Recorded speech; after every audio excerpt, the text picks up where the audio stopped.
Hello ladies and gentlemen, what is up? This is Chimera Elite, and today we're taking a look at the Undead Bowman.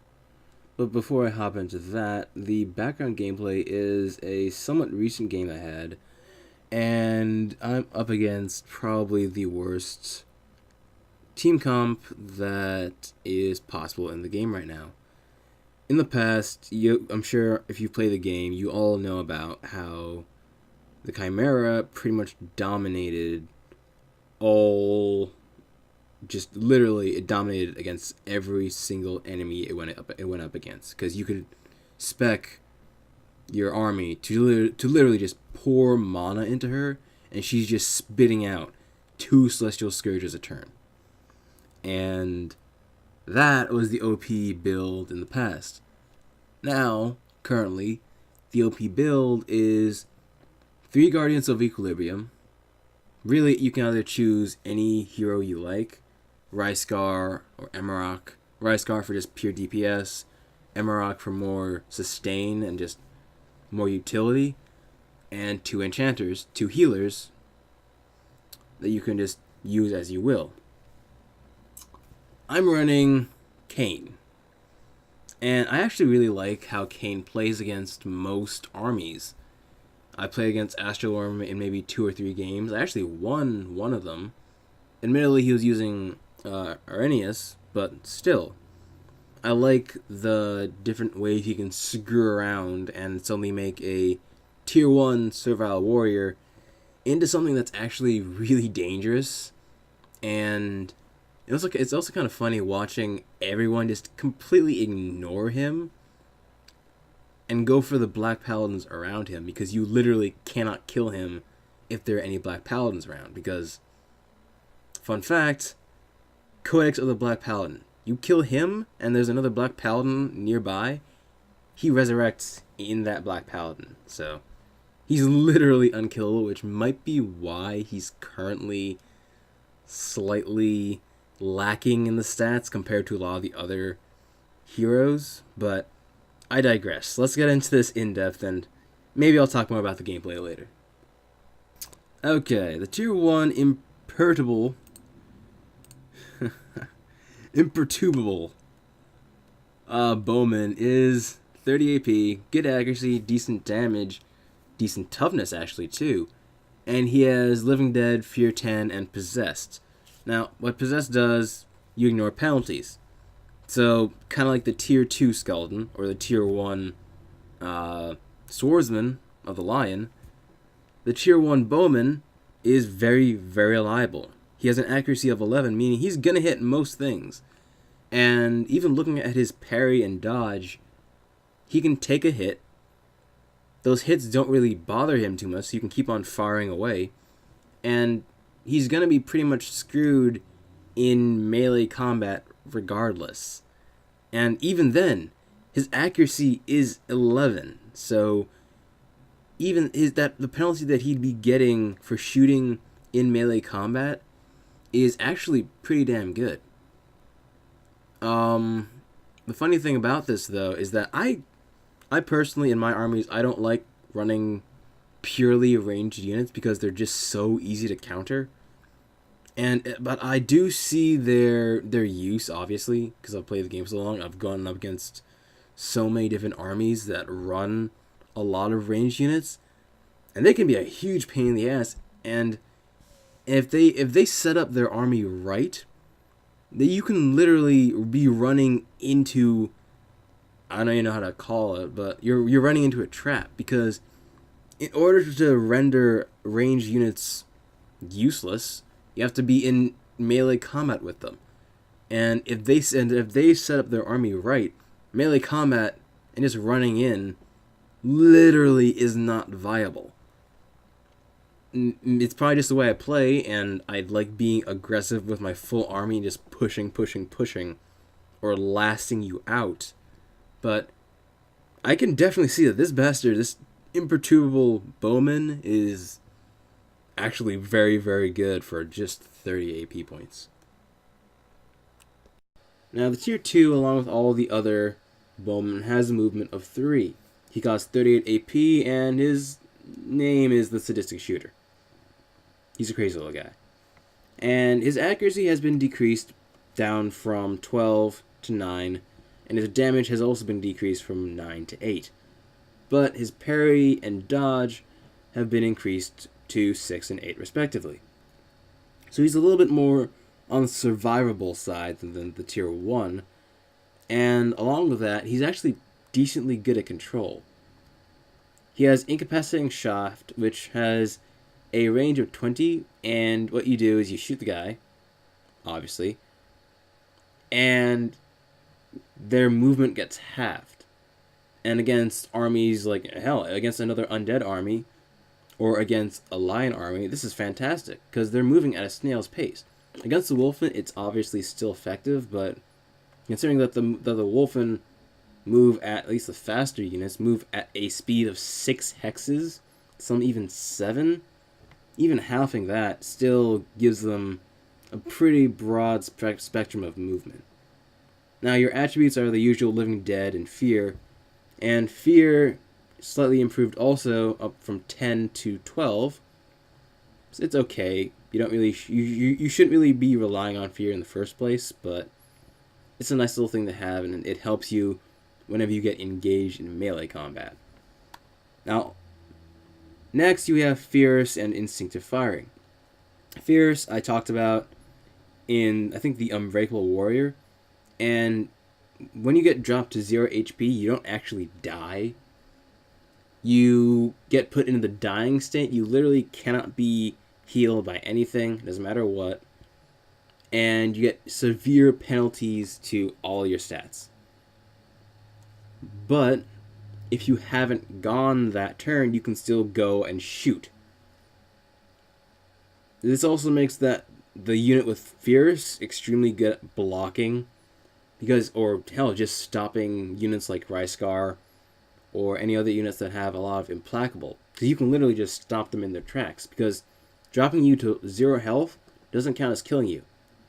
You're at 0 health and you're pretty much dead, but not just yet.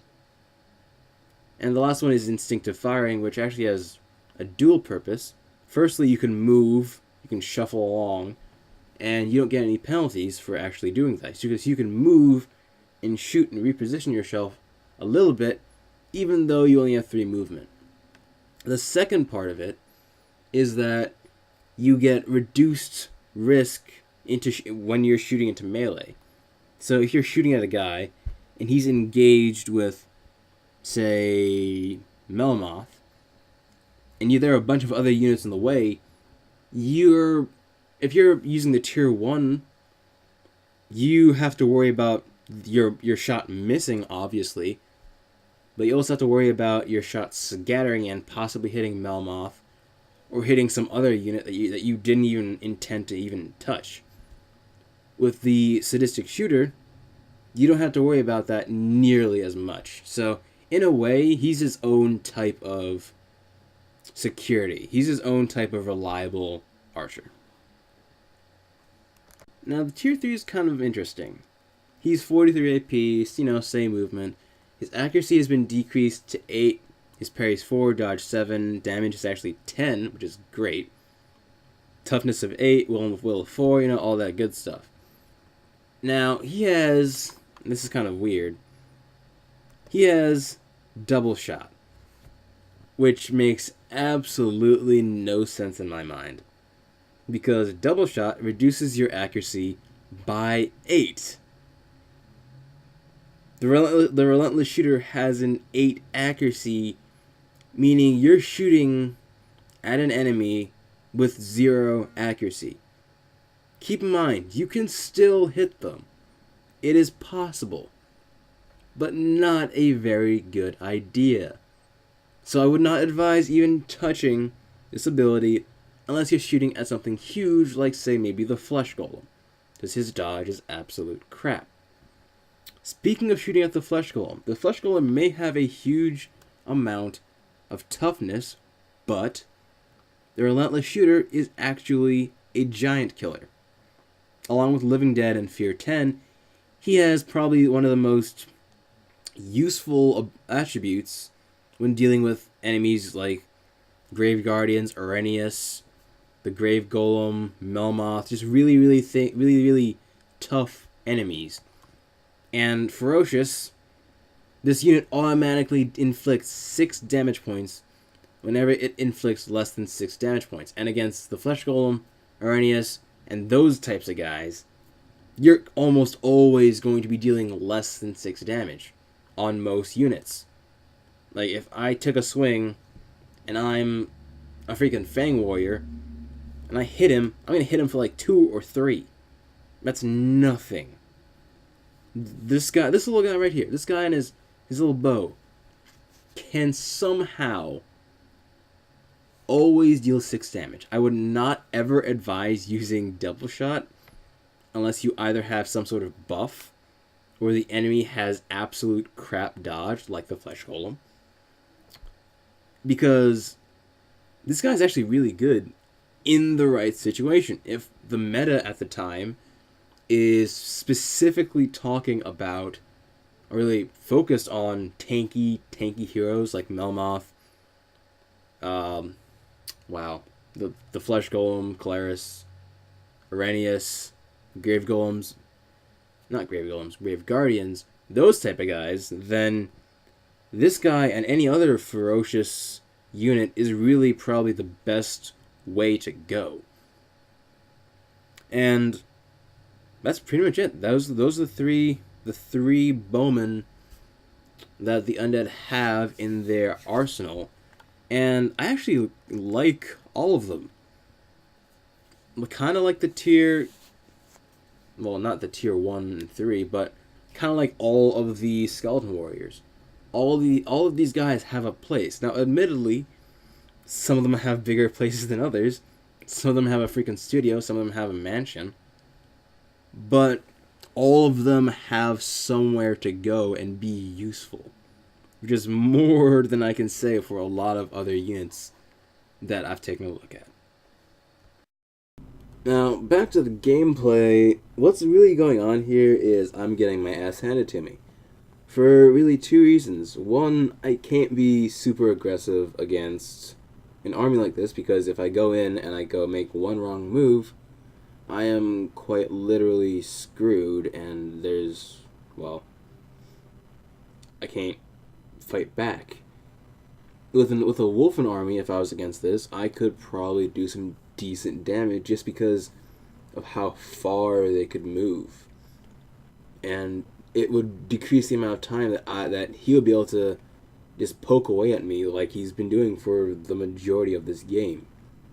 Now, what's really going through my head right now is, well, shit, I don't think I can win this. Let's see what happens if I just try to go for elixir points. He has me beaten on that too, because his entire army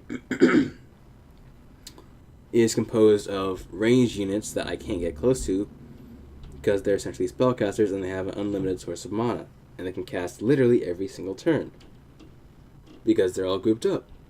So if one unit goes out there, he's screwed. I really probably should have just bum rushed him and seen what would have happened. Admittedly, I've got a somewhat squishy Master of the Veil. He's actually not that squishy. And if he had gotten close enough, I could have nabbed that Ryscar, inverted him, and gotten him into a place where I can actually deal some damage. But I was way too hesitant, and it pretty much turned into a standoff where he had all his units built up exactly where he wanted them. And on this map, especially, ranged units are king. And that's one part I don't like and yet like at the same time about this game. You could actually, like, in the past, you could actually choose, like, deathmatch and so on. And the maps would still be randomized. So you could only optimize your army to a certain point. Now it's even more random, and most units, if you build your army a certain way, would actually do pretty damn badly because of the way some maps work. And the funny thing I'm noticing about this is that if you look at the Guardians of Equilibrium, they can do well on just about any map you put them on. Whether it's the Archeron map, you know, the one with the big swirly pool in the middle, or this map, which is insanely wide open, very little actual cover, and again, against spellcasters, all that matters is line of sight. So, really, they're the best unit for the Wolfen right now, just flat out, because they can literally cover any position that you need. Whether it be, obviously they don't have the same range as an archer, but they don't have the same vulnerabilities either.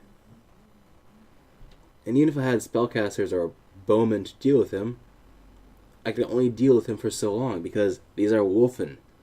They have very high dodge, so most of those shots probably wouldn't even hit. The ones that did wouldn't deal enough damage, and before long, it'd probably be 1 or 2 turns, more like 1 turn, before they're breathing down my neck, and subsequently tearing that neck out. Because there's literally nothing that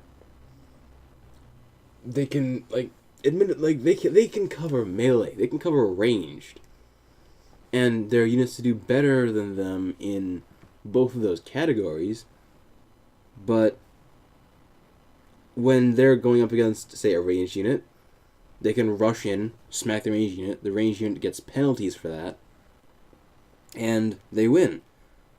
If they're up against a good melee unit, they just back off, and admittedly, this is assuming they have some sort of mystical, I don't know, battery that allows them to continue to cast their Hymn to Destiny. They win. Because they are versatile. And my army at this point is anything but. On this map at least. On the closer maps, like the Archeron map, I can actually maneuver around and, for the most part, stay out of harm's way by just keeping myself out of the line of sight. And in doing that, I can fiddle around and use what little mobility I have with the Undead army compared to the Wolfen army, and use it to my advantage. Because on that map, it's smaller, and the Wolfen's mobility advantage doesn't mean as much as even when going for objective points, because everyone can get to the objective point in one move. Admittedly, even on this map, I can too, but only the one unit that's on the far edge of my unit positioning zone. Only one can make it. Obviously not counting the war gargoyle, but even then. On most maps, the Wolfen have the advantage because of their insane movement. But on the Archeron map, if the playing field is kind of leveled. And I'm not saying at all that the Wolfen are overpowered or that the Undead are underpowered. I'm just saying each army has its strengths and weaknesses. And hell, you just play the game and look at that for yourself. Undead have numbers. The Wolfen have very powerful but few units. The Line have fantastic range and magic support. And each one of them has their own balances and their pros and cons, and for the most part, they're balanced. But throw different maps into the mix, and some armies become more powerful on one map or the other. I was actually talking to Astroarm a little while ago about how this game's a little bit like chess in that, I mean, yeah, chess for the most part, or rock, paper, scissors. Because a Chimera versus Melmoth or the Flesh Golem, the Chimera actually wins, for the most part, if they're far enough apart. If it's the Chimera up against Rysgar, Chimera might actually lose that, just because of the amount of pure damage that Rysgar can pour out. If it's Melmoth versus Rysgar, for the most part, Rysgar is going to lose. And the same kind of goes for armies to some extent, at least in this situation, because also the different types of army. His army is technically focused on range, but really not, because the Guardians of Equilibrium cover both range and melee. So it's not cheating, it's just kind of like, hey, look at me, I can cover every single area that you can't. But anyway, it's just another dichotomy of looking at it, and it's just like, if I was on this map, this might have gone differently. If he was on this map, this might have gone differently. And if I picked these units, something might have gone differently. That's really the fun that I find in this game, and just fiddling around with the different unit comps and seeing how well they do, not necessarily on different maps, but from map to map. And what I mean by that is, obviously the Guardians of Equilibrium comp runs just about literally on every single map that the game has to offer right now. My army in particular is focused on mainly melee, but I don't have the mobility that the Wolfen do, that the Wolfen can pull off with their very melee-oriented army. So I'm more confined to small maps. I can deal with the bigger maps, but not like this one, because I have literally no cover, and I just played badly. And that's what I find fun. I can just screw around and be like, would this work out? Go to a map, try it out. Okay, that didn't work out. What do I need to change? Do I need to change my unit composition? Or do I need to change how I played in specifically? Like in this match, things might have gone differently if I just bulldozed in, picked a different side, and just powered my way through. I might have lost, or on the other hand, I might have won. But I'm never really going to figure that out, because hopefully the Guardians of Equilibrium are going to get a nerf very, very, very soon. Because they need a nerf. Even as a Wolfen player, I say they need a nerf. Please, put a patch out soon.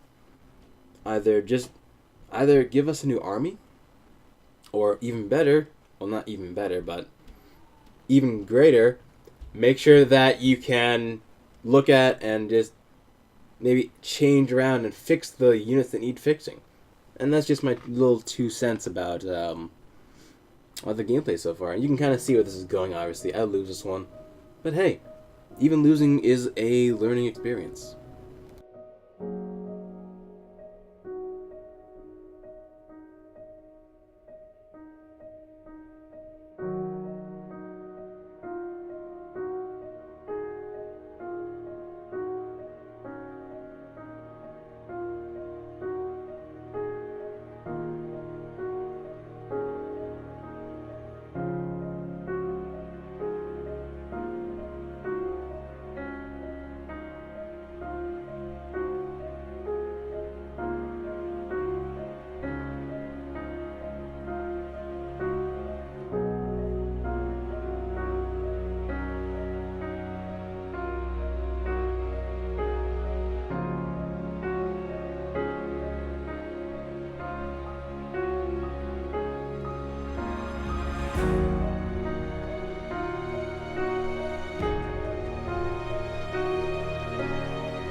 I hope you guys enjoy this video. Next time we're looking at the Necromancers. That'll be fun to look at. And hopefully I'll be able to get some gameplay that where I actually use them, because they actually fell off my radar for a while. But yeah, I'll see you guys around. Peace.